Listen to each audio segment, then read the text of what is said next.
The spring of 1812 had been the season of Eleanor Ashford's greatest hopes and deepest humiliation. At 20 years of age, Lady Eleanor, only daughter of the Earl of Ashford, had entered London society with modest expectations. Her father's estate in Derbyshire was respectable but not grand, her dowry adequate but not impressive. She possessed what her mother called quiet beauty, dark chestnut hair that caught auburn lights in the sun, intelligent grey eyes, and a grace of manner that came from genuine kindness rather than calculated charm. She had not expected to catch the eye of Lord James Hartley, heir to the Marquis of Pemberton, one of the most eligible gentlemen in England. Yet he had pursued her with a determination that had set tongues wagging throughout Mayfair. He had claimed the first dance at Lady Wetherby's ball, had driven her through Hyde Park in his phaeton, had engaged her in conversations about poetry and philosophy that lasted hours. He had made her believe, foolish girl that she was, that he saw something in her beyond her social position. "You have a mind, Lady Eleanor," he had told her one afternoon in the Ashfords' drawing-room, his blue eyes earnest. "So many young ladies concern themselves only with fashion and gossip. You are different. You are exceptional." She had allowed herself to hope, to dream, to imagine a future as the Marchioness of Pemberton, not for the title, but because she had genuinely believed James cared for her. Then Miss Georgiana Blackwell had arrived in London. The daughter of a wealthy merchant who had purchased a baronetcy, Georgiana brought with her a dowry of £50,000 and her father's ruthless ambition to see her marry into the highest ranks of the peerage. She was beautiful in the conventional way, golden curls, china blue eyes, and a figure that drew admiring glances from every gentleman in the room. Eleanor had watched James's attention shift with the speed of a weather vane in a storm. Within a fortnight, he was dancing attendance on Miss Blackwell. Within a month, he was calling on her family daily. And then, at the Duchess of Richmond's ball, one of the grandest events of the season, James had approached Eleanor as she stood near the refreshment table. "Lady Eleanor," he had said, his tone carefully modulated to sound regretful, "I hope you will forgive my seeming inattention these past weeks. I have been much occupied with family matters." She had known what was coming, had felt it in the pitying glances from other young ladies, in the whispered conversations that ceased when she entered a room. "I must be honest with you," James continued, speaking just loudly enough that several nearby guests could hear.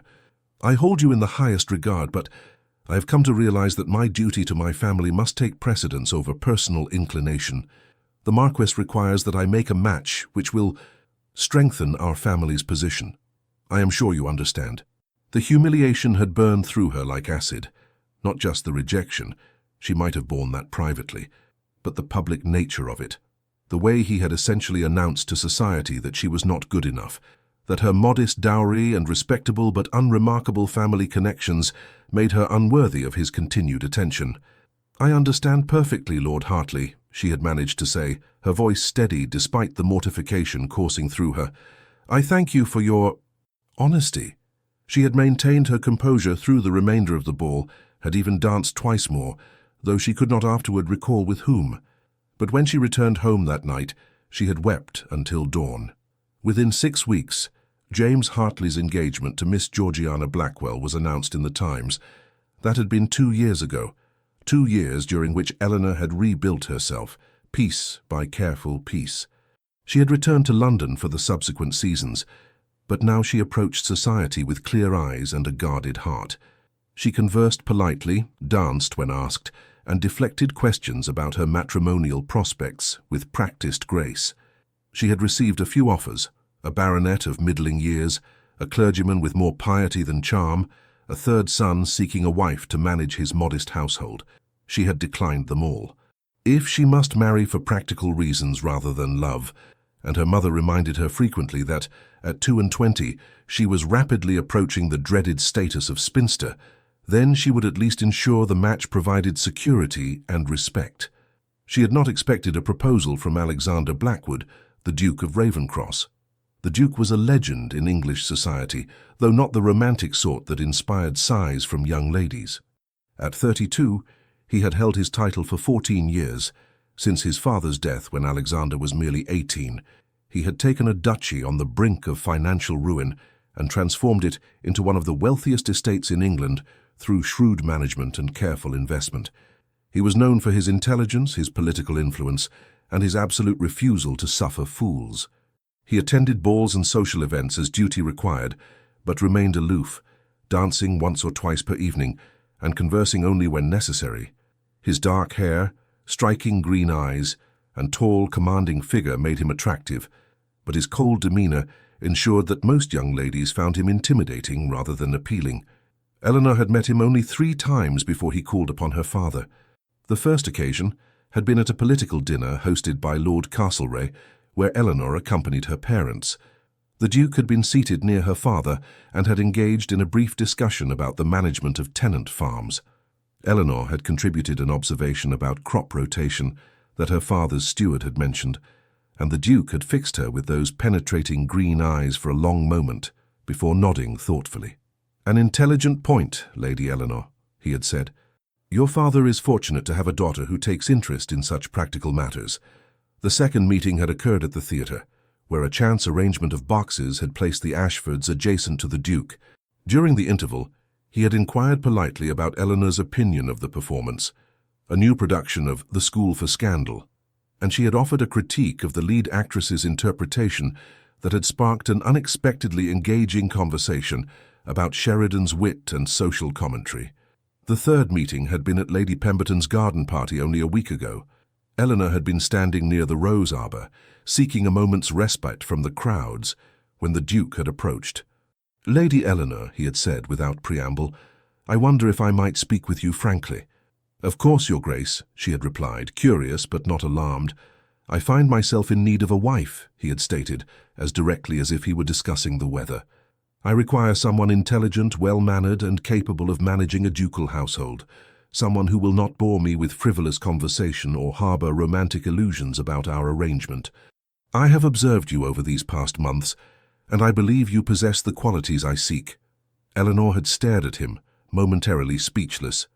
"I am aware this is unorthodox," he continued, "but I prefer directness to the usual charade of courtship. My position and wealth would provide you with security and social prominence. Your intelligence and dignity would provide me with a suitable duchess. I would expect discretion, competence, and civility.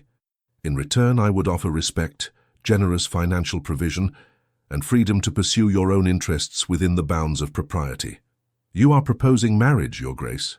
Eleanor had asked, still attempting to process this extraordinary conversation. "I am proposing a practical arrangement that would benefit us both," he had corrected. "I do not offer romantic declarations or promises of affection, but I do offer honesty and a partnership based on mutual respect." Eleanor had taken a steadying breath. Every practical consideration argued for acceptance. The Duke was wealthy, powerful, and, despite his cold manner, reportedly fair in his dealings. As his Duchess, she would have security, position, and protection. She would never again face the kind of humiliation James Hartley had inflicted upon her, and yet, some small part of her heart, the part that still remembered believing in love, hesitated.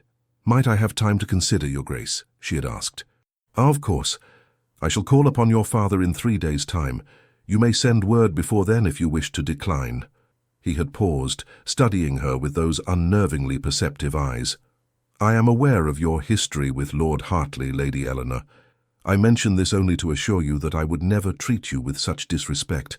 Whatever else our marriage might be, it would be honorable." That simple statement, delivered without dramatics or false sentiment, had somehow meant more than any flowery declaration could have. Eleanor had spent 2 sleepless nights considering the Duke's proposal. She had made lists of advantages and disadvantages, had consulted her mother, who nearly fainted with excitement at the prospect, and had engaged in a frank conversation with her father. "He is not offering love, Papa," she had said quietly, as they sat in his study. "He is offering a business arrangement." The Earl of Ashford, a kind man who genuinely cared for his daughter's happiness, had considered carefully before responding. "That is true, my dear, but I will tell you what I have observed of the Duke. He is a man of his word. He is fair to his tenants, generous to his servants, and scrupulous in his business dealings. He does not gamble recklessly or keep mistresses openly. He is respected by his peers and feared by his enemies." He had taken her hand gently. "You will not have romance, Eleanor, But you will have security, respect, and I believe kindness. That is more than many love matches provide." Her mother had been less philosophical. "The Duke of Ravenscross. Eleanor, you would be one of the highest-ranking ladies in England. You would have jewels, gowns, a London house, country estates, and such a handsome man, even if he is rather stern." In the end, Eleanor had made her decision based on one simple realization. She no longer believed in romantic love. James Hartley had cured her of that delusion. If she must marry, and at 22 with a modest dowry, her options would only diminish, then she would choose a marriage based on honesty rather than pretty lies. She had sent word to the Duke that she would accept his proposal. When he had called upon her father, the negotiations had been brief and businesslike. The Duke was generous in his settlement, far more generous than necessary, and made provisions that would ensure Eleanor would be financially secure even if he died. He promised that she would have her own household budget to manage as she saw fit, her own carriage and freedom to pursue charitable works and intellectual interests. "When would you prefer the wedding to take place?" the Duke had asked Eleanor directly once the contracts were signed. "I leave that to your discretion, Your Grace," she had replied. "Alexander," he had corrected. "If we are to be married, we might at least use Christian names in private. I propose we marry by special license in 3 days' time. A small ceremony, family only. I see no purpose in a protracted engagement or a grand society wedding that would subject us both to tedious scrutiny." Eleanor had agreed, grateful to avoid months of whispered speculation and pitying glances. They had married in the drawing-room of Ashford House 3 days later, with only their immediate families present. The Duke, Alexander, had been punctual, properly dressed, and formally polite. He had spoken his vows in a clear, firm voice. He had kissed her cheek chastely when the ceremony concluded. "Well then, Lady Ravenscross," he had said, the title still strange to Eleanor's ears, "shall we proceed to the wedding breakfast?" It had been the most unromantic wedding imaginable. And yet, as Eleanor had signed her name in the register, Eleanor Blackwood, Duchess of Ravenscross, she had felt not disappointment, but relief. She had made a sensible choice. She would be safe, secure, and respected.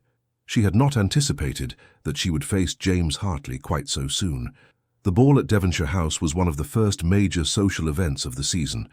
The Duke and Duchess of Devonshire were renowned for their hospitality, and an invitation to their balls was coveted throughout society. Eleanor had not wanted to attend. She and Alexander had been married for only 3 days, and she felt unequal to facing the scrutiny of the ton quite so soon. But Alexander had been firm. "We will attend," he had said, as they sat across from each other at breakfast in their London townhouse in Berkeley Square. "Society will gossip regardless. Better to appear together, unified and indifferent to their speculation. You are the Duchess of Ravenscross now, Eleanor. Hold your head high." So she had dressed in a gown of deep sapphire silk that her mother had insisted upon ordering for the occasion. Alexander's wedding gift to her, a magnificent set of sapphires that had belonged to his grandmother, glittered at her throat and ears. Her maid had dressed her hair in an elegant arrangement that made her look, she had to admit, rather more sophisticated than she had ever appeared before. When she had descended the stairs to meet Alexander in the entrance hall, she had caught a flash of something, surprise, appreciation, in his eyes before his expression returned to its usual controlled politeness. "You look very well, Eleanor," he had said, offering his arm. "Shall we?" The carriage ride to Devonshire House had been brief and largely silent. Alexander had seemed preoccupied with his thoughts, and Eleanor had been too nervous to attempt conversation. When they arrived, the butler's announcement had caused a ripple of reaction through the assembled guests. His Grace the Duke of Ravenscross and Her Grace the Duchess of Ravenscross. Eleanor had felt dozens of eyes turned toward them. She had heard the whispers beginning immediately. The Duke was married. When had this happened? To whom? Alexander had kept her hand firmly on his arm as they made their way through the receiving line. The Duke and Duchess of Devonshire had greeted them warmly, though Eleanor had detected curiosity beneath their gracious manners. "How delightful to see you married at last, Ravenscross," the Duke of Devonshire had said, "and to such a charming bride. Lady Eleanor, forgive me, I should say, Duchess, you must bring your husband to dine with us soon." They had proceeded into the ballroom, and Eleanor had felt the weight of scrutiny intensifying. Young ladies whispered behind their fans. Dowagers leaned together, nodding significantly. Gentlemen studied Alexander with new interest, clearly reassessing the political implications of his marriage. Eleanor had been standing with her husband near one of the tall windows, accepting congratulations from Lord and Lady Castlereagh when she had seen him, James Hartley. He stood across the room, resplendent in evening dress, his golden hair carefully styled, his handsome face animated as he spoke with a group of gentlemen. Beside him stood his wife, for he had married Georgiana Blackwell the previous year, dressed in white silk and dripping with jewels that likely represented a significant portion of her father's fortune. Eleanor had felt her stomach tighten. She had known she would eventually encounter James in society, but she had hoped for more time to prepare herself.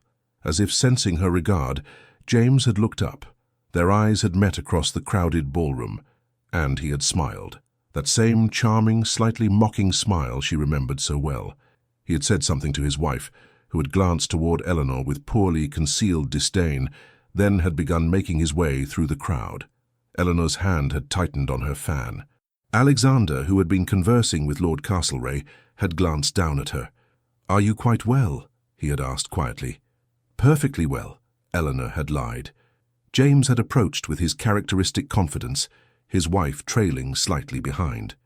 "Lady Eleanor," he had said, deliberately using her former title, his voice carrying just far enough to be heard by nearby guests. "How unexpected to see you here. Still attending these events, I see." Eleanor had felt heat rise to her cheeks, but before she could respond, James had continued, his tone dripping with false concern. "Still without a husband, Lady Eleanor. What a pity. Though I suppose at your age, with your circumstances, it becomes increasingly difficult." He had smiled, a cruel edge beneath the charm. "Perhaps your expectations are simply too elevated for a young lady with such limited prospects. One must be realistic, after all." The words had landed like physical blows. Several nearby guests had drawn in sharp breaths. Georgiana Hartley had smiled behind her fan. Eleanor had felt 2 years of carefully constructed composure beginning to crack. The humiliation, the anger, the hurt she had buried so deeply, all of it had threatened to overwhelm her. And then she had felt it, a warm, possessive hand settling on her waist, a solid presence at her side, the subtle scent of sandalwood and something uniquely masculine. "I beg your pardon," Alexander had said, his voice carrying clearly through the suddenly quiet space around them. "I believe you are addressing my wife." James had frozen, his smile faltering. "Your wife?" "Indeed." Alexander's tone had been perfectly polite, but there had been steel beneath the courtesy. "Allow me to introduce myself properly. Alexander Blackwood, Duke of Ravencross. And this," his hand had tightened slightly on Eleanor's waist, "is my Duchess, Eleanor Blackwood, formerly Lady Eleanor Ashford. We were married 3 days ago." The silence that had descended was absolute. Eleanor had watched, stunned, as the colour drained from James's face. His eyes had darted from Alexander to Eleanor and back again, clearly struggling to process this information. "The Duke of Ravencross?" James had managed, his voice strangled. "Forgive me," Alexander had continued, his tone now carrying an edge of disdain, "but I do not believe we have been introduced. You are—" The cut had been deliberate and devastating. To pretend not to know a Marquess's heir was an insult of the highest order. "Lord James Hartley," James had stammered, his earlier confidence completely evaporated. "Heir to the Marquess of Pemberton. This is my wife, Lady Hartley." "Ah, yes," Alexander had said, as if only now recalling. "I believe I am acquainted with your father. A decent man, if somewhat burdened by unfortunate investments of late. I trust he is in good health." Another cut, this one referencing rumours that the Marquess's fortune had been significantly diminished by his son-in-law's insistence on expensive renovations to Pemberton Hall. James had seemed unable to formulate a response. His wife had looked equally mortified, her earlier smugness replaced by poorly concealed panic. "I must commend your confidence, Lord Hartley," Alexander had continued, his voice dangerously soft. "To approach my wife and suggest she has limited prospects shows remarkable boldness.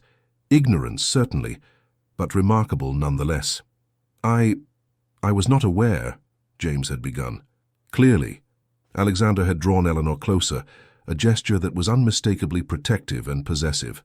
"My wife's prospects, I assure you, are quite satisfactory. As the Duchess of Ravencross, she now ranks above every woman in this room save royalty. Her position in society is secure. Her future is assured. And she is—" He had paused, his green eyes boring into James with undisguised contempt, far too valuable to waste another moment on inconsequential conversation. With that, Alexander had smoothly guided Eleanor away, leaving James and his wife standing alone in a circle of fascinated onlookers. Eleanor had felt dizzy.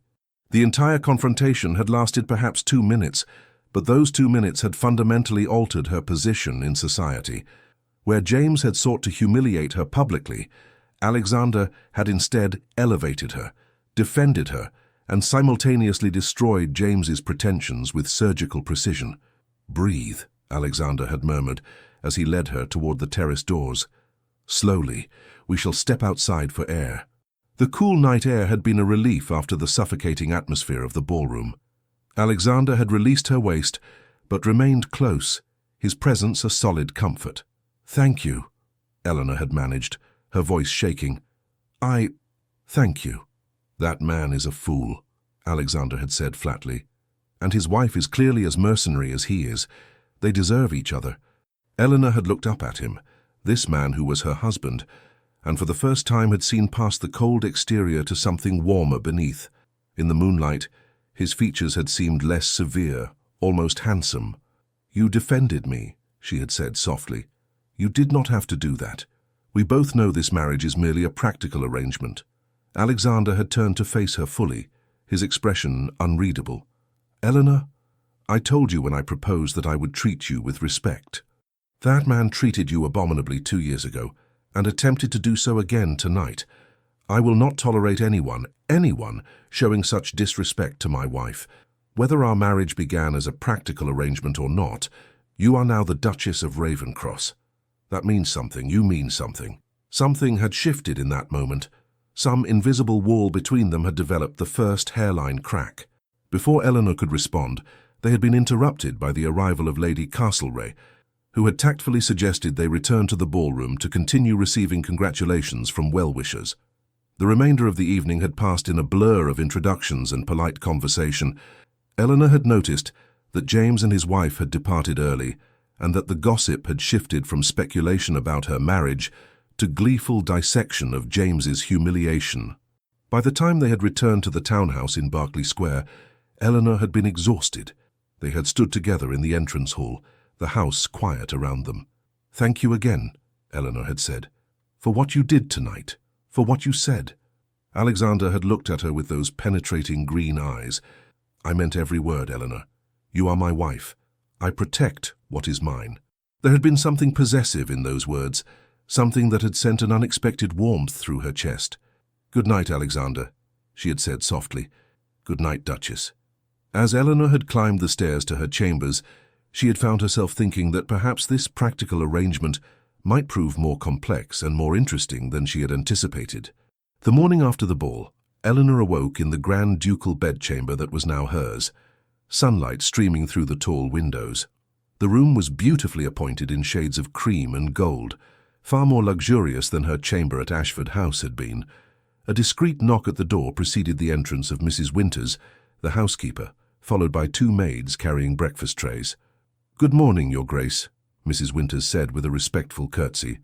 "His Grace requested that breakfast be brought to your room this morning, as he thought you might be fatigued after last evening's event." Eleanor sat up, pulling a wrapper around her shoulders. "That was thoughtful of him. Where is His Grace now?"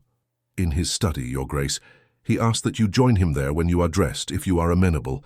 He said there are matters he wishes to discuss with you." After breakfast and with her maid's assistance, Eleanor dressed in a morning gown of pale green muslin.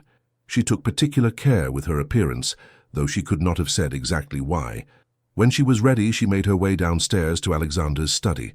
She knocked gently, and his voice called for her to enter. The study was a masculine room lined with bookshelves, dominated by a large mahogany desk. Alexander stood as she entered, setting aside the papers he had been reviewing. "Good morning," he said. "I trust you slept well?" Yes, thank you, and thank you for having breakfast sent up. That was kind. It was practical, he corrected, though his tone was not harsh. You were exhausted.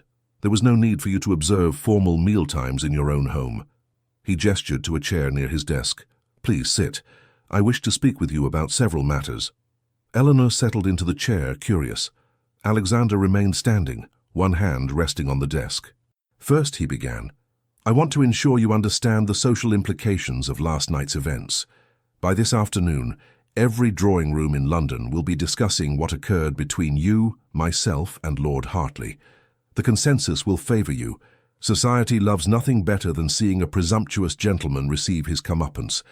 However, you will face increased scrutiny and possibly some jealousy from other ladies who had hoped to secure the position you now hold. I understand, Eleanor said quietly. Good. I will not always be able to attend every social function with you. I have business and political obligations that will occasionally take me away from London. When that occurs, you will need to navigate society on your own. I have confidence in your ability to do so with grace and dignity. He moved to stand by the window, looking out over the garden. Second, I want to address the practical aspects of our marriage. You will have noticed that we maintain separate bedchambers. That arrangement will continue. I will not impose upon you in that regard unless and until we both feel it appropriate. Eleanor felt heat rise to her cheeks, but appreciated his directness. I see. However, Alexander continued, turning to face her, I do require an heir. Eventually. When you feel comfortable, we can discuss that aspect of our arrangement.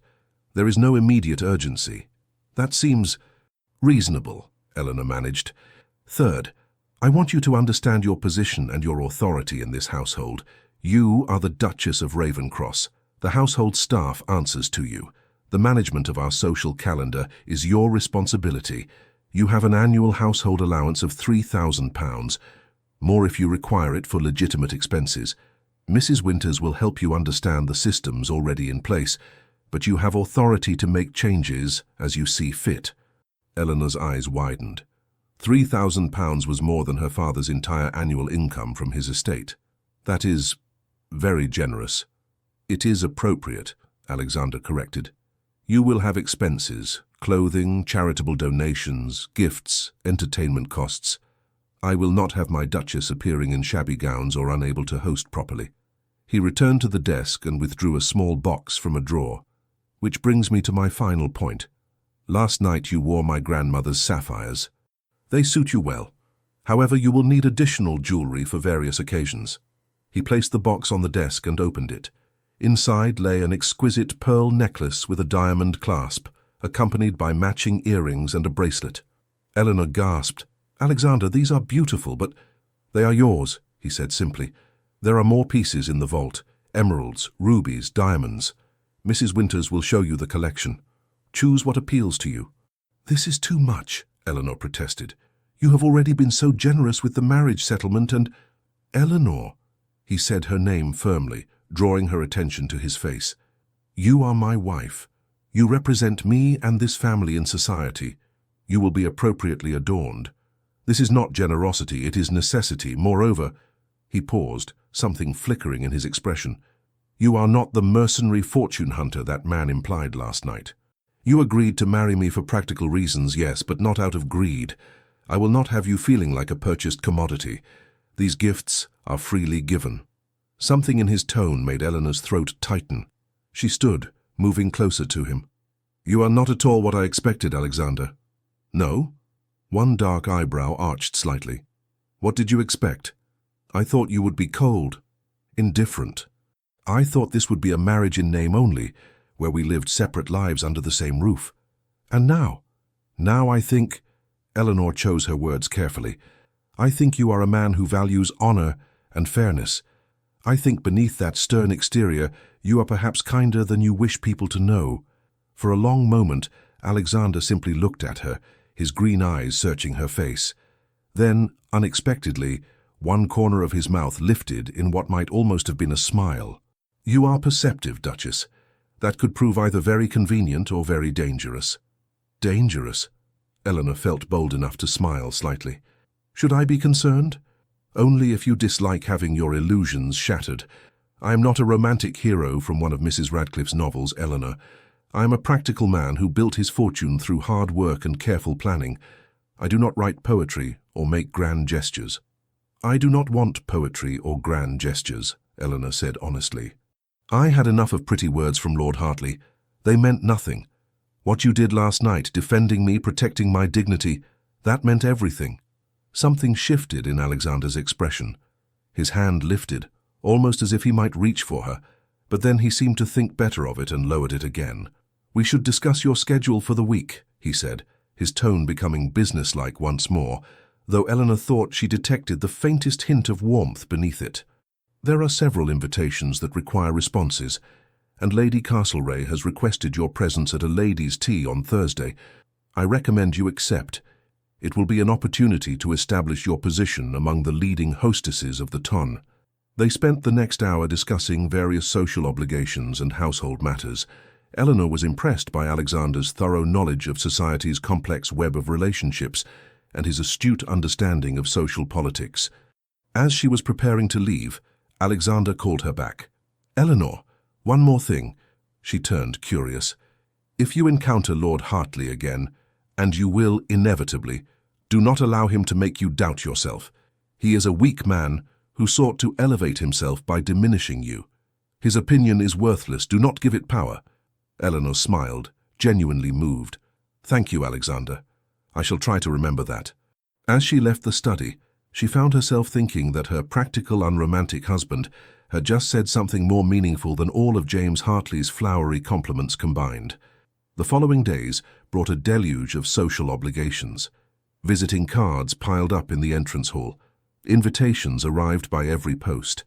Eleanor found herself thrust into the role of Duchess of Ravenscross with little time to adjust. Lady Castlereagh's tea on Thursday proved to be exactly what Alexander had predicted, an opportunity for the leading ladies of society to assess her and determine where she fit in their carefully structured hierarchy. The gathering was held at Lady Castlereagh's elegant townhouse in St. James's Square. When Eleanor arrived, she found herself in the company of a dozen of the most influential women in London, the Duchess of Devonshire, Lady Jersey, Lady Cowper, and several others whose approval could make or break a young lady's social standing. "Your Grace," Lady Castlereagh greeted her warmly, "how delightful that you could join us. Do come and sit with us. We are all most eager to become better acquainted with Ravenscross's bride." The afternoon proceeded with the delicate dance of high society conversation. The ladies were too well bred to ask directly impertinent questions, but they probed nonetheless, seeking to understand this young woman who had seemingly appeared from nowhere to secure one of the most eligible matches in England. "It was such a surprise to learn of your marriage," Lady Jersey said, her sharp eyes assessing Eleanor over her teacup. "We had quite given up on Ravenscross ever taking a bride. What on earth convinced him to abandon his bachelor state?" Eleanor smiled politely. "I believe His Grace decided it was time to think of establishing his nursery. As for why he chose me, you would have to ask him. I confess I was as surprised as anyone by his proposal." "You must have made quite an impression," Lady Cowper observed. "Ravenscross is notoriously particular. We have watched scores of young ladies attempt to capture his attention over the years. None succeeded." "Perhaps," Eleanor said carefully, "His Grace valued intelligence and compatibility over mere beauty or fashion." The Duchess of Devonshire laughed. "Tactfully said, my dear, and quite true. Ravenscross would never tolerate a silly wife. He requires someone who can hold her own in conversation and manage his households competently. I suspect he chose very wisely indeed." "I witnessed the encounter at our ball," Lady Cowper said, leaning forward with interest. "With Lord Hartley. How mortifying that must have been for him, to discover you had married so far above him." "I confess," Eleanor said, choosing her words carefully, "I took no pleasure in Lord Hartley's discomfort. However, I was grateful for my husband's support. He made it clear that he would not tolerate disrespect toward me." "Ravenscross is fiercely loyal to those he considers his," Lady Castlereagh said approvingly. "You will find, Your Grace, that being his Duchess provides considerable protection. No one will dare slight you now." "I have heard," Lady Jersey said, her tone casual but her eyes sharp, "that your courtship was quite brief. Some might even say hasty." Eleanor met her gaze steadily. His Grace and I both valued directness over protracted uncertainty. When two practical people find themselves suited to one another, what purpose does delay serve? A refreshingly pragmatic view, the Duchess of Devonshire said. Not the stuff of romantic novels, perhaps, but far more likely to result in a stable marriage. I applaud you both. The conversation moved to other topics, the latest fashions from Paris, the upcoming royal event at Carlton House, speculation about which young ladies would secure matches this season. Eleanor participated when appropriate but mostly listened, learning the subtle currents of influence and rivalry that flowed beneath the surface of polite conversation. As the afternoon concluded and guests began to depart, Lady Castlereagh drew Eleanor aside. "You handled yourself admirably, my dear," she said quietly. "These ladies can be rather intimidating, I know, but you met them as an equal. That is precisely what Ravenscross's Duchess must do. I suspect you will do very well indeed. Thank you, Lady Castlereagh. Your kindness means a great deal to me. One more word of advice, if I may?" Lady Castlereagh's expression turned serious. "Your husband is a powerful man with considerable political influence. That makes him valuable as an ally and dangerous as an enemy. There are those who will attempt to use you to gain access to him or to learn information about his business dealings and political positions. Be cautious about whom you trust." Eleanor nodded slowly. "I shall remember that." As her carriage returned her to Berkeley Square, Eleanor reflected on how dramatically her life had changed in less than a week. She had gone from being a young woman of modest prospects to one of the most highly ranked ladies in England. It was dizzying and more than a little frightening.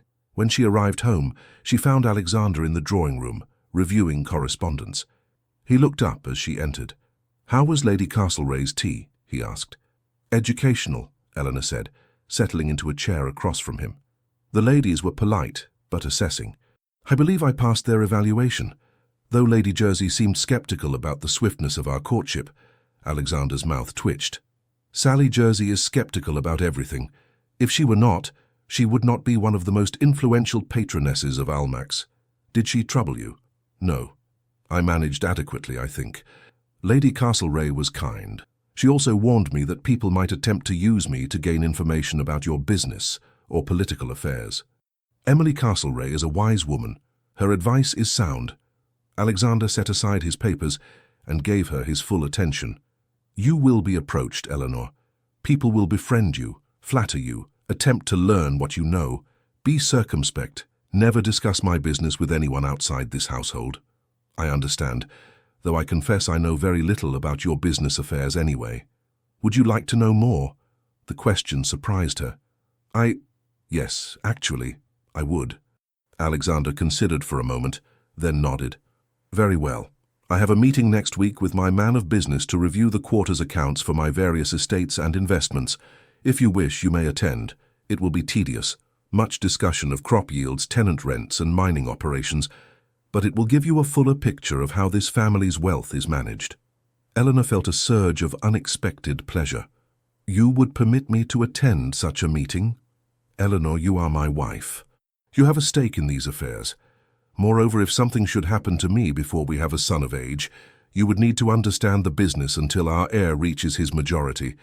It is only practical that you be informed." Practical. That word again. And yet, Eleanor found herself touched by the implicit trust in his offer. "I would very much like to attend," she said. "Thank you." That evening they dined together. A first, as they had previously maintained the habit of separate meals due to Alexander's unpredictable schedule. The conversation flowed more easily than Eleanor had expected.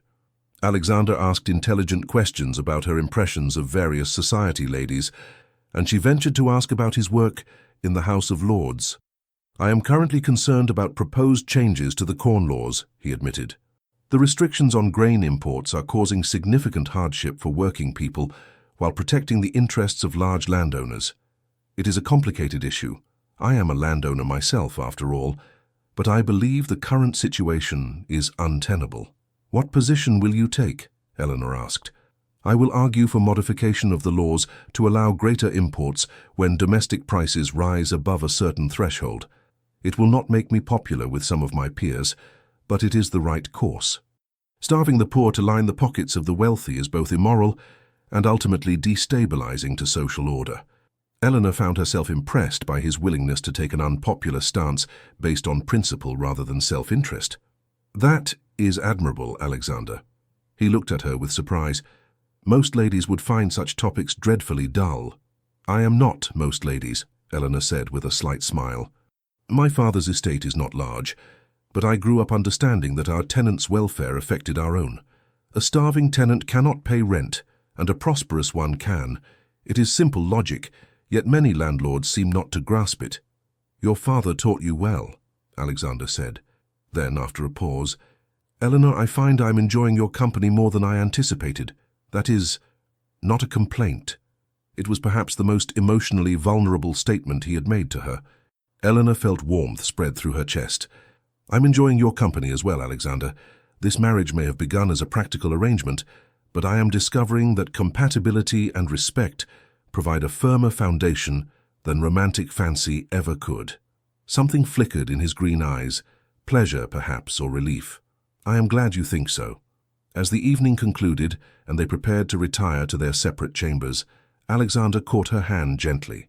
"Eleanor," he said, his voice quieter than usual, "I want you to know that I do not regret our marriage. I chose well." Then, before she could respond, he lifted her hand and pressed a kiss to her knuckles, a gesture far more intimate than their chaste wedding kiss had been. "Good night, Duchess," he murmured. "Good night, Alexander," she whispered, her hand tingling where his lips had touched. As Eleanor lay in bed that night, she found herself thinking about her husband in ways she had not anticipated. She had married him expecting cold formality. Instead, she was discovering a man of honor, intelligence, and, beneath his stern exterior, genuine kindness. It was not love, not yet, but it was the beginning of something that might, in time, become far more than either of them had bargained for. Over the following weeks, Eleanor's life settled into a new rhythm. The season continued its whirl of balls, dinners, and social calls. She found herself growing more comfortable in her role as Duchess of Ravencross, and society seemed to accept her with increasing warmth, particularly after it became clear that she had the Duke's unequivocal support. James Hartley and his wife were rarely seen at the same events Eleanor attended, and when their paths did cross, James took great care to avoid her entirely. Eleanor found she felt nothing when she saw him. Not anger, not satisfaction, merely indifference. That chapter of her life was closed. What surprised her was the gradual deepening of her relationship with Alexander. It began with small things. Flowers appeared in her sitting room, not grand bouquets meant for display, but smaller arrangements of her favorite blooms, roses and lavender. When she mentioned them to Mrs. Winters, the housekeeper smiled knowingly. "His Grace noticed what flowers you paused to admire in the garden, Your Grace. He instructed the gardener to ensure fresh cuttings are brought to your rooms each week." Alexander himself never mentioned the flowers, but Eleanor noticed that he watched her reaction the first time she discovered a particularly beautiful arrangement, and something in his expression suggested he was pleased. Then there were the books. Alexander had one of the finest private libraries in London, and when he learned of Eleanor's love of reading, he began leaving volumes he thought she might enjoy on the table in her sitting room. Not the insipid romantic novels deemed appropriate for ladies, but works of history, philosophy, and even political economy. "I thought you might find this interesting," he would say casually, handing her a book on the agricultural innovations being implemented in Scotland, or a collection of essays on social reform. The author makes some compelling arguments about land management. They began spending their evenings together more frequently. After dinner, they would retire to the library, where Alexander worked on correspondence while Eleanor read. Often, their reading would spark conversations that lasted hours, debates about politics, discussions of history, analyses of the social issues confronting England. "You have a sharp mind," Alexander told her one evening after a particularly spirited discussion about the writings of Mary Wollstonecraft. "I find myself looking forward to these conversations. Most people simply agree with whatever I say, or if they disagree, cannot articulate why. You challenge me. It is refreshing." "I hope I am not too disputatious," Eleanor said, suddenly concerned that she had overstepped. "Not at all." Alexander's expression was warmer than she had ever seen it. "I married you for your intelligence, Eleanor. I would be disappointed if you concealed it merely to be agreeable." The gifts continued. a beautiful shawl in her favorite shade of blue, a first edition of a book she had mentioned wanting to read, chocolates from a confectioner in Bond Street that she had once praised in passing. "You are spoiling me," she protested, after discovering an exquisite pair of emerald earrings in her jewelry box. "I am providing for my wife," Alexander corrected, though his eyes held a hint of amusement. "There is a difference. Alexander, you have already given me so much—" "Eleanor," he stepped closer, his expression serious. "I have wealth beyond what I could spend in 10 lifetimes. What purpose does it serve if not to provide pleasure to those I—" He stopped abruptly, seeming to reconsider his words. "To those under my protection," he finished. Eleanor wondered what he had almost said instead. The turning point came one afternoon in late May. Eleanor had been visiting one of the charitable institutions she had begun to patron, an orphanage in Suffolk that provided education and training to destitute children. She had mentioned to Alexander her desire to do meaningful charitable work, and he had not only approved, but had provided generous funding. She returned to Berkeley Square that afternoon, tired but satisfied, her dress dusty from the orphanage's crowded conditions. As she entered the house, she nearly collided with Alexander in the entrance hall. "Goodness," she exclaimed, "I did not expect you home so early." He steadied her with his hands on her shoulders, then frowned. "You are covered in dust. Where have you been?" "The orphanage in Suffolk. We were organizing the new schoolroom, and I fear I got rather more involved in moving furniture than was strictly necessary." "You were moving furniture?" His frown deepened. "Eleanor, you have servants for such tasks." "The children were so excited about their new school space. I could hardly stand by doing nothing." She smiled up at him. "Besides, I am perfectly capable of moving a few chairs." For a long moment, Alexander simply looked at her, his expression unreadable. Then, unexpectedly, he laughed, a genuine laugh that transformed his usually stern features. "You are extraordinary," he said, his hands still resting on her shoulders. "Most duchesses consider it beneath their dignity to even visit such establishments, let alone roll up their sleeves and work alongside the staff." "Then most duchesses are missing the satisfaction of genuine accomplishment," Eleanor replied. "Writing a bank draft is charitable, certainly, but seeing those children's faces when they entered their new schoolroom, that was worth a bit of dust." Something shifted in Alexander's expression. His hands slid from her shoulders to frame her face, his thumbs gently brushing her cheeks. "Eleanor," he said quietly, "I need to tell you something." Her heart began beating faster. "Yes? This marriage, this practical arrangement, it has become something more for me. I did not anticipate it. I did not plan for it, but I find that He paused, seeming to struggle with unfamiliar emotions. "I find that I care for you, deeply, not merely as the woman I married for practical reasons, but as yourself. Your intelligence, your kindness, your spirit, they have captivated me." Eleanor's breath caught. "Alexander, I am not skilled at pretty speeches," he continued, his green eyes intense. "I cannot offer you poetry or romantic declarations, but I can offer you honesty. You have become important to me, Eleanor, more important than I knew anyone could be, and He took a breath. "I would very much like our marriage to become more than a mere arrangement, if you are willing." Eleanor felt tears prickling her eyes, not tears of sadness but of overwhelming emotion. This stern, practical man who claimed not to understand romance had just offered her something more precious than any flowery declaration, complete honesty and genuine feeling. "I am willing," she whispered. "More than willing. You have shown me what real devotion looks like, Alexander. Not pretty words, but consistent actions. Not grand gestures, but daily kindness. I did not expect to feel this way when I married you, but I find that I have come to care for you deeply as well." The kiss, when it came, was nothing like their chaste wedding kiss. It was passionate, demanding, and yet somehow tender, an expression of feelings too powerful for words. Eleanor's arms went around his neck, and his pulled her close as if he could not bear to have any distance between them. When they finally parted, both breathing heavily, Alexander rested his forehead against hers. "I should let you rest," he said, though he made no move to release her. "You have had a long day." "Alexander," Eleanor said softly. "Yes? I think perhaps we need not maintain separate chambers any longer, if you agree." His arms tightened around her. "Are you certain? I do not wish to rush you. I am certain. She looked up at him, her grey eyes meeting his green ones. I want to be your wife in every sense, Alexander. Not because of duty or the need for an heir, but because I want to be close to you. The heat in his gaze made her breath catch. Tonight, then, he said, his voice rough.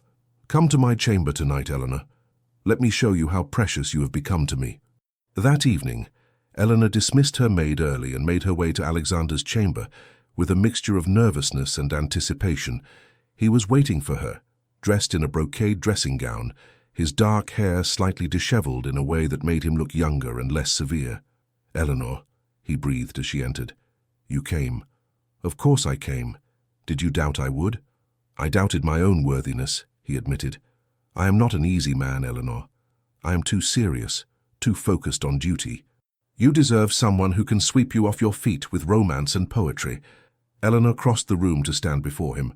I tried romance and poetry with James Hartley. They meant nothing because there was no substance beneath them. You have given me something far more valuable: respect, trust, and genuine care. That is worth more than all the poetry in the world. What followed was tender and passionate in equal measure. Alexander was careful with her, attentive to her comfort and pleasure, and when the initial discomfort faded, Eleanor discovered a physical connection as deep and satisfying as their intellectual partnership had become. Afterward, as they lay together in the lamplight, Alexander held her close, his fingers tracing idle patterns on her shoulder. I love you, he said quietly. I did not think I was capable of such feeling, but I love you, Eleanor. You have transformed my life. Eleanor turned in his arms to look at him. And I love you, Alexander, completely and truly. He kissed her again, softly this time, a seal on promises spoken and unspoken. I never imagined, Eleanor murmured against his chest, when I accepted your practical proposal that I would find such happiness. Nor did I, Alexander admitted. I thought I was arranging a convenient marriage. Instead, I found my match, my partner, my love. You are everything I did not know I needed, Eleanor. They talked long into the night, sharing confidences and dreams, building the foundation of a marriage that had already become far more than either had anticipated. From that night forward, Eleanor moved into Alexander's chambers permanently, and their marriage blossomed into something neither practical nor convenient, but rather passionate, devoted, and deeply fulfilling. Society, of course, noticed the change. The Duke and Duchess of Ravenscross were observed to be remarkably attentive to one another, dancing together frequently, conversing with evident pleasure, and displaying a level of affection unusual among couples of their rank. The Duke is quite besotted, Lady Jersey observed to Lady Cowper at one particularly crowded ball. Who would have thought it? Cold Ravenscross, warm at last. She has been good for him, Lady Cowper agreed, and he clearly adores her. Look how he watches her, as if she is the only person in the room. Indeed, Alexander's devotion became legendary. He was observed bringing her refreshments before she asked, ensuring she was comfortable, and cutting short conversations with boring guests to return to her side. He consulted her opinions on matters of business and politics, trusted her judgment on social matters, and made it clear to everyone that his Duchess was his partner in all things. For Eleanor, the transformation was equally profound. The wounded young woman who had accepted a loveless marriage for security had blossomed into a confident duchess who knew she was cherished. She moved through society with grace and assurance, secure in her position and in her husband's affection. They encountered James Hartley one more time that season at a garden party hosted by the Duke of Richmond. Eleanor saw him across the lawn and felt nothing but mild pity. He looked older somehow, his face drawn, and his wife appeared perpetually discontented. Alexander, noticing her glance, drew her closer. "Regrets?" he asked quietly. "None whatsoever," Eleanor replied honestly. "I am grateful to him, actually." "Grateful?" Alexander's eyebrow rose. "If he had not rejected me so publicly, I would never have been available when you decided to marry. His cruelty led me to you. How can I regret that?" Alexander's expression softened. "You are generous, my love. Far more generous than he deserves." "I am simply happy," Eleanor said, looking up at him. "Deliriously, perfectly happy, with you." He kissed her forehead, unconcerned with who might observe. "And I with you. Always. As the season drew to a close and they prepared to remove to Ravenscross Abbey, Alexander's primary estate in Hampshire, Eleanor reflected on the extraordinary turn her life had taken. She had entered into marriage expecting mere security and respect. Instead, she had found passionate love, genuine partnership, and a happiness she had never imagined possible. "Are you pleased to leave London?" Alexander asked as they travelled southward in their luxurious carriage.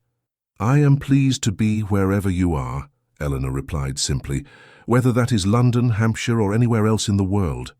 Alexander pulled her close, and she rested her head on his shoulder, perfectly content. Their practical arrangement had become a love match. And Eleanor knew with absolute certainty that she was the most fortunate woman in all of England. Ravenscross Abbey proved to be even more magnificent than Eleanor had imagined.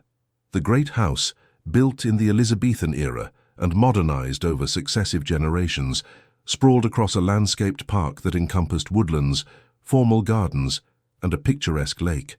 "This is your home now," Alexander said as their carriage approached the house, his hand covering hers. "I hope you will be happy here." "How could I not be?" Eleanor breathed, taking in the golden stone walls and mullioned windows that glowed in the afternoon sun. "It is beautiful, Alexander." The household staff had assembled to greet their new mistress, and Eleanor was gratified by the warmth of their reception. Mrs. Patterson, the housekeeper at Ravenscross, was a matronly woman with kind eyes who seemed genuinely delighted to welcome a duchess to the estate. "We have all been hoping His Grace would marry," she confided as she showed Eleanor through the house. "This great place needs a family to make it truly a home, and if I may be bold, Your Grace, His Grace seems remarkably happy. The staff have all noticed the change in him." Over the following weeks, Eleanor settled into country life with surprising ease. She worked with Mrs.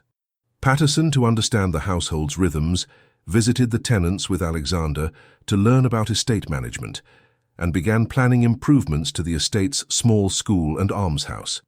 But the greatest change came in her relationship with Alexander. Away from the scrutiny and formality of London society, they were free to simply be themselves, a husband and wife who genuinely delighted in each other's company. They rode together most mornings, exploring the estate's extensive grounds. Alexander was an excellent horseman, and he patiently helped Eleanor improve her skills, his hands steadying her waist as he gave instructions, his praise generous when she mastered a new technique. "You are a natural," he told her, after she successfully jumped a low fence for the first time. "I knew you had the courage for it." "I am merely motivated by your confidence in me," Eleanor replied, flushed with pleasure. "You make me believe I can accomplish anything." "You can," he said seriously. "You are one of the most capable people I know, Eleanor. Never doubt that." Their evenings were spent in comfortable companionship. Sometimes Alexander worked on estate business while Eleanor read or worked on her correspondence. Sometimes they played chess or card games. Often they simply talked, sharing their thoughts on everything from philosophy to the day's small domestic concerns.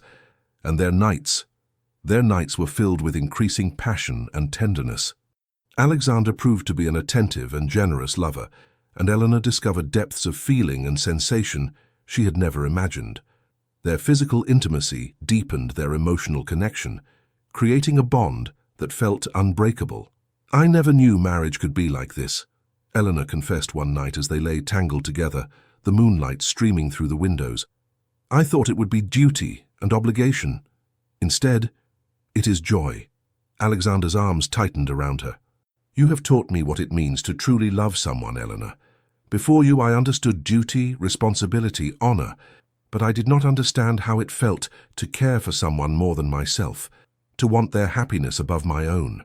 You have transformed me. We have transformed each other," Eleanor corrected softly.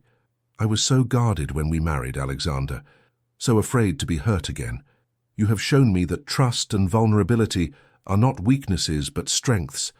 In late August, Eleanor realized that her monthly courses had not arrived.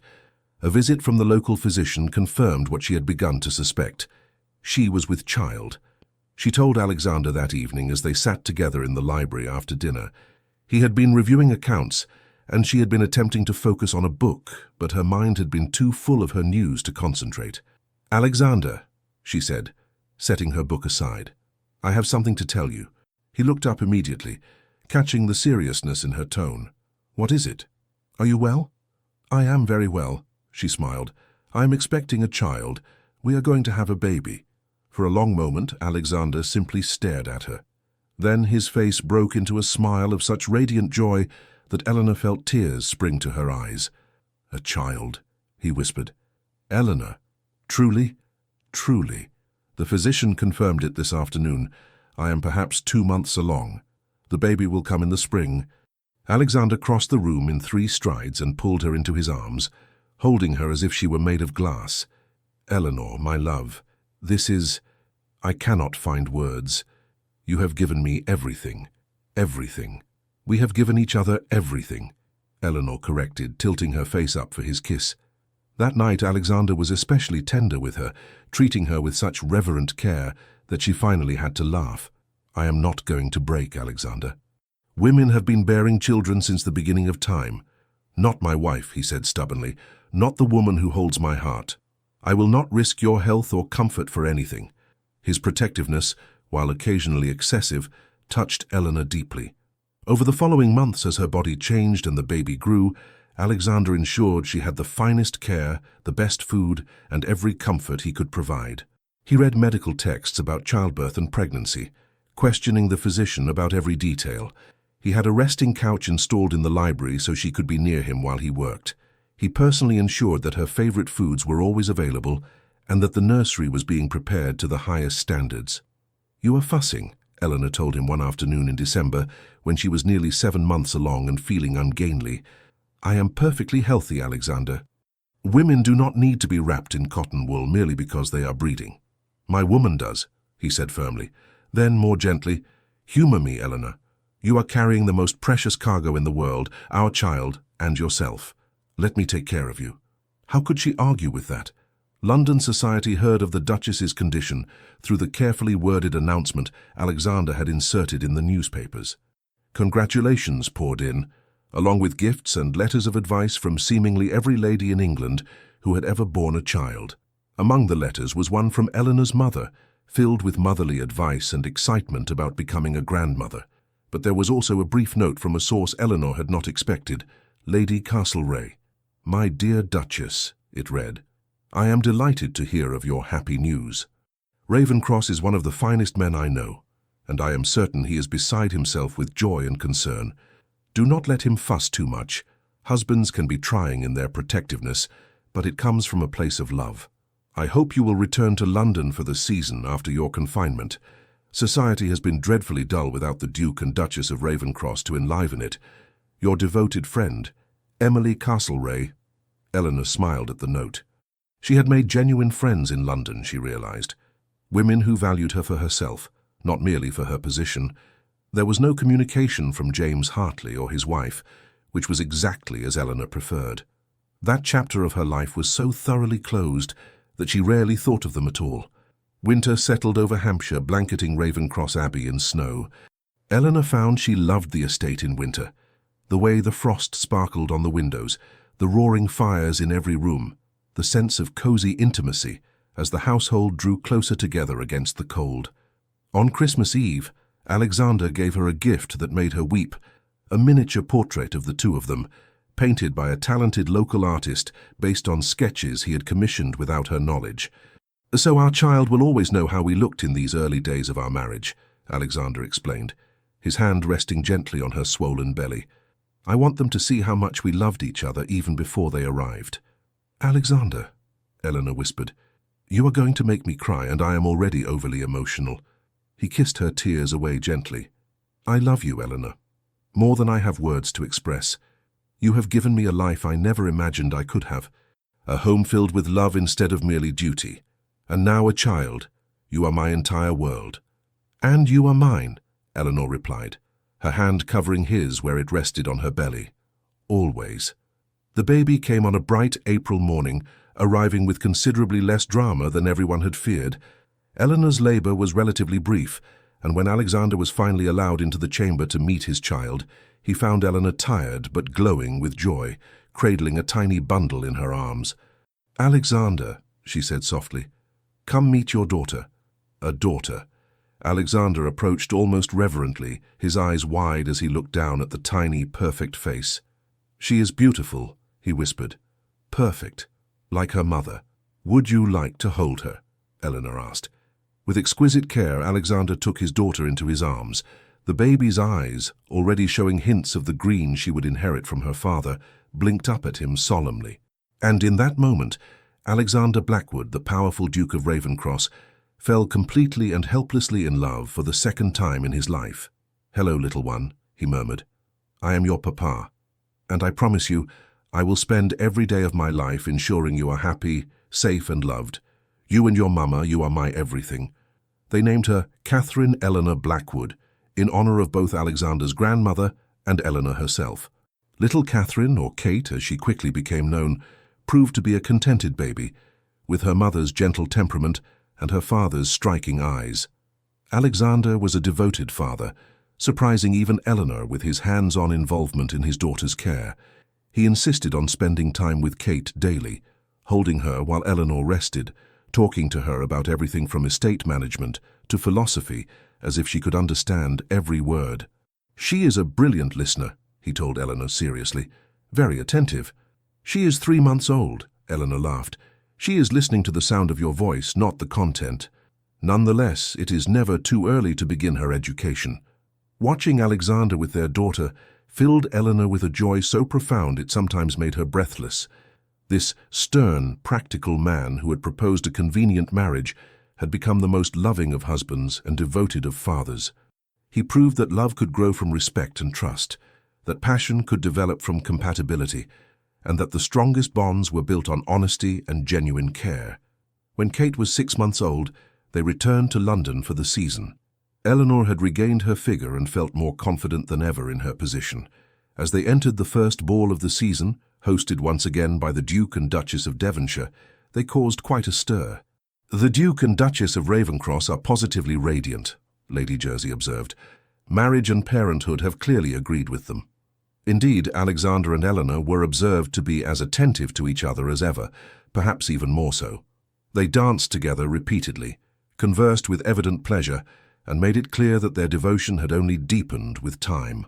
Eleanor caught sight of James Hartley across the ballroom. He looked older now, his face lined with dissatisfaction. His wife stood nearby, clearly haranguing him about something, her expression pinched and unhappy. They were, Eleanor realized with a mixture of pity and satisfaction, exactly what they deserved to be, miserable together. As if sensing her regard, James looked up. Their eyes met across the crowded room. Eleanor smiled, not with triumph or malice, but with genuine contentment. She had nothing to prove to James Hartley. She had found real love, genuine partnership, and perfect happiness. James's expression flickered, recognition, regret, perhaps even shame before he looked away. "Thinking of your past?" Alexander murmured, appearing at her side and placing his hand on her waist in that possessive gesture she had come to love. "Only long enough to be grateful for it," Eleanor replied honestly. "If James had not been cruel, I might have accepted one of those lesser offers and never been available when you decided to marry. His rejection led me to you. I cannot regret that." "Then I suppose I should thank him," Alexander said, though his tone suggested he would do no such thing. "Though I prefer to simply be grateful for my extraordinary good fortune in securing you as my wife." "Our mutual good fortune," Eleanor corrected. "I am equally blessed, Alexander." He kissed her temple, unconcerned with propriety or watching eyes. "Dance with me again, Duchess. Let all of London see that the Duke of Ravenscross is hopelessly devoted to his wife." "Gladly, Your Grace," Eleanor replied with a smile. As they moved together through the familiar patterns of the waltz, Eleanor reflected on the extraordinary journey that had brought her to this moment. She had entered marriage expecting mere security and respect. Instead, she had found passionate love, genuine partnership, and a happiness beyond anything she had imagined possible. She had been rejected and humiliated by a man who valued wealth over character, status over substance. That pain had led her to accept a practical proposal from a stern duke who promised only honesty and respect, and from that practical beginning had grown the greatest love story Eleanor could have imagined. Not a fairy tale of love at first sight or romantic declarations, but something deeper and more real. A partnership built on trust, respect, and genuine care, that had blossomed into profound and lasting love. "What are you thinking?" Alexander asked as they danced. "That I am the most fortunate woman in England," Eleanor replied honestly. "That I love you beyond measure. And that our daughter is the perfect embodiment of our love." "Our daughter," Alexander repeated, his eyes softening. "And perhaps, in time, a brother or sister for her, if you are willing?" "I am very willing," Eleanor whispered. "I want a house full of children, Alexander, a family built on love." "Then a family we shall have," he promised. "Everything you want, Eleanor. Always." As the music swelled and they moved together in perfect harmony, Eleanor caught sight of their reflection in one of the ballroom's tall mirrors. The Duke and Duchess of Ravenscross, powerful, respected, and quite obviously devoted to each other. A perfect partnership in every sense. James Hartley had mocked her, suggesting she had no prospects, implying she was not good enough. He had been spectacularly wrong. She had not only secured a position far above anything he could have offered, but she had found something infinitely more valuable: true love with a man who cherished her completely. "No regrets?" Alexander murmured against her ear. "None whatsoever," Eleanor replied, meeting his eyes. "Only gratitude. For you, for our daughter, for this life we have built together." "And I," Alexander said softly, "am grateful every day that you agreed to my practical proposal, that you gave me the chance to learn what love truly means. You are my life, Eleanor, my love, my everything." As the ball continued around them and London society watched with approval and perhaps a touch of envy, the Duke and Duchess of Ravenscross danced on, a perfect picture of what marriage could be when built on honesty, respect, and deepening affection. Eleanor had been publicly humiliated by a man who thought only of wealth and status. But that humiliation had led her to a man who valued intelligence, character, and genuine partnership. A man who had proven that the deepest love often grows from the most unlikely beginnings. And if James Hartley occasionally regretted his choices as he watched the Duke and Duchess of Ravenscross from across crowded ballrooms, if he wondered what his life might have been had he possessed the wisdom to value substance over superficiality, well, that was only fitting. Eleanor Blackwood, Duchess of Ravenscross, had everything she could want. A devoted husband, a beautiful daughter, security, respect, and most importantly, love. Real, deep, transformative love that grew stronger with each passing day. She had been rejected by a fool and chosen by a duke, but more importantly, she had been loved by a good man, and she loved him in return. And that, Eleanor thought as Alexander held her close and they moved together through the dance, was the greatest triumph of all. 5 years later, Ravenscross Abbey was no longer the quiet, formal establishment it had been when Eleanor first arrived. Now it rang with the laughter and chatter of children. Not only Catherine, now a lively 5-year-old with her father's intelligence and her mother's kindness, but also her younger siblings, 3-year-old Thomas, who had inherited his father's dark hair and serious demeanor, and baby Victoria, just 6 months old, and already showing signs of having her sister's sweet temperament. Eleanor stood at the nursery window, watching as Alexander played with Catherine and Thomas in the garden below. He had Kate perched on his shoulders, while Thomas clung to his leg, both children shrieking with delight as their dignified father pretended to be a fearsome beast stalking through the rose garden. "His Grace is very good with the children," Mrs. Patterson observed, coming to stand beside Eleanor with baby Victoria in her arms. Such a change from the serious young man who inherited this estate all those years ago. "Love changes people," Eleanor said softly, taking Victoria from the housekeeper and settling the baby against her shoulder. "It certainly changed both of us." Indeed, Alexander had continued to thaw over their years of marriage, becoming warmer and more openly affectionate not only with his family but with his staff and tenants as well. He was still formidable in business and politics, still commanded respect throughout England, but those who knew him well saw the genuine kindness beneath his stern exterior. And Eleanor had blossomed into a duchess in the truest sense, not merely holding a title, but actively working to improve the lives of those around her. Her charitable work had expanded to include 3 orphanages, 2 schools, and a hospital for the poor. She was respected throughout society, not just as the Duke's wife, but as a capable and compassionate woman in her own right. Their marriage had become the stuff of legend in London society. The love match Duke and Duchess, Lady Jersey had dubbed them, and the name had stuck. Young ladies sighed over their story, and young gentlemen were reminded by their mothers that true devotion and respect mattered more than superficial charm. As for James Hartley, Eleanor rarely thought of him anymore. She had heard through the ever-efficient society gossip network that his marriage remained unhappy, and that his father's finances had never recovered from the disastrous investments he had made. James had produced no heir, and there were rumours that his wife blamed him for her failure to conceive. Eleanor felt only pity for them both. They had sought wealth and status at the expense of genuine affection, and they had reaped exactly what they had sown. "Mamma, Mamma," Catherine's voice called from below. "Come down, Papa says he will let us have ices if you agree." Eleanor laughed, opening the window to call down. "Did he indeed? And what makes you think I am the one who makes decisions about ices?" "Because Papa does whatever you say," Catherine replied with the devastating honesty of a 5-year-old. Alexander looked up, his face breaking into the warm smile he reserved only for his family. "She is not wrong, you know. Come down, my love. Enjoy this beautiful day with us." Eleanor's heart swelled with love as she looked at her family, her strong, devoted husband, her bright, beautiful children, her life that had exceeded every dream she had once thought impossible. "I shall be right down," she called, "but someone needs to convince me that ices before dinner is acceptable." "I love you," Catherine shouted. "Is that convincing?" "Very convincing indeed," Eleanor laughed. As she turned from the window, baby Victoria gurgling contentedly in her arms, Eleanor reflected on the extraordinary turn her life had taken. She had begun as a young woman with modest prospects, been publicly humiliated by a man who valued wealth over character, and accepted a practical proposal from a stern duke who promised only honesty and respect. From that unpromising beginning had grown the deepest love, the truest partnership, and the most profound happiness Eleanor could have imagined.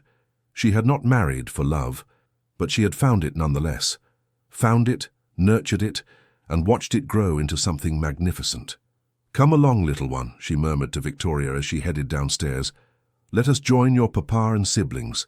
Let us enjoy this beautiful life we have been blessed with." As Eleanor emerged into the garden, and Alexander's face lit up at the sight of her, as Catherine and Thomas ran to embrace her, as her husband kissed her tenderly and took Victoria from her arms with practiced ease, she knew with absolute certainty that she was the most fortunate woman in all of England. Not because she had married a duke, though that had brought its own advantages. Not because she had wealth and status, though those had provided security and comfort. But because she had married a good man who loved her, who respected her, who cherished her and their children above all else. She had been rejected by a fool and chosen by a wise man. But more importantly, she had been loved, truly, deeply, passionately loved, by the best of men. And she loved him in return with every fibre of her being. And that, Eleanor thought as Alexander put his arm around her waist and they watched their children play together in the sunshine, was the greatest triumph of all. The practical marriage had become the love match of the century, and Eleanor Blackwood, Duchess of Ravenscross, lived happily ever after, not because of magic or fairy tale romance, but because she and her husband had chosen each other day after day, building a love that would last a lifetime. The end. Thank you for joining us on Eleanor and Alexander's journey. Their story reminds us that love can grow from the most unexpected beginnings, that respect and trust form the foundation of lasting happiness, and that the deepest connections are built through consistent care and genuine devotion. In a world that often values superficial charm over substance, Eleanor and Alexander found each other and built something real, something lasting, something beautiful. May we all be blessed with partnerships built on such solid ground. Until our next story, may you find your own happy ending, not through fairy tale magic, but through the very real magic of choosing to love and be loved in return. With love. The Legends of the Fall Team. Thank you so much for staying with us until the very end. If this story moved you, please consider subscribing to our channel, leaving a like, sharing it with friends, and writing a comment below. Your support, from the bottom of our hearts, means everything to our small team, And it's what keeps us inspired to tell more stories filled with love, redemption, and dramatic turns of fate. At the end of this video, you'll see a recommendation for another unforgettable story from our channel. Click it and let yourself be swept away once more by the power of emotional, historical romance. With all our gratitude, the Legends of the Fall team.